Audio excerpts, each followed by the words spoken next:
আমার ফুজি রই আমি বিভিন্ন জায়গায় যাইলে আমি বলি আমার সাথী ভাইয়েরা জামিয়াতে পড়ান। আলহামদুলিল্লাহ আমরা এতক্ষণ অনেকে মুখ থেকে গুরুত্বপূর্ণ কথা শুনছিলাম।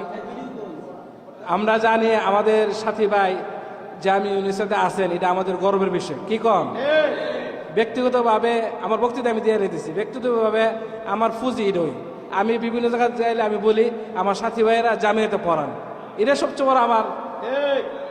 এখন এই সংক্ষিপ্ত কথা হইলো, আমরা যে সাথী ভাইরা জামায়াতে পড়াইতেছেন আমাদের আজকের এই অনুষ্ঠানের পক্ষ থেকে তাদেরকে কিছু একটা সম্মাননা স্মারক দেওয়ার দরকার। কি বল? এরা উপস্থিত আমাদের মুরব্বীরা যারা আছে সিদ্ধান্ত নিচ্ছেন এবং জামিয়াতে যারা আছেন তারা বারবারই না করতেছেন। তবে আমরা যদি কোনো একটা কিছু না দিতে পারি আমাদের ভিতরে একটা কষ্ট থাকবো। কি কন?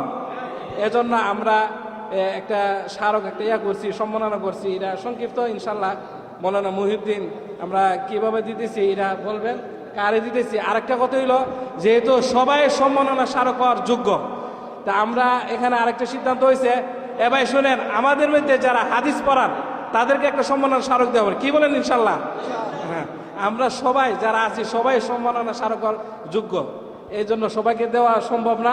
এখন আমাদের মধ্যে যারা হাদিস পড়ান বিভিন্ন মাদ্রাসার মধ্যে তাদেরকে দেওয়া হবে ইনশাল্লাহ।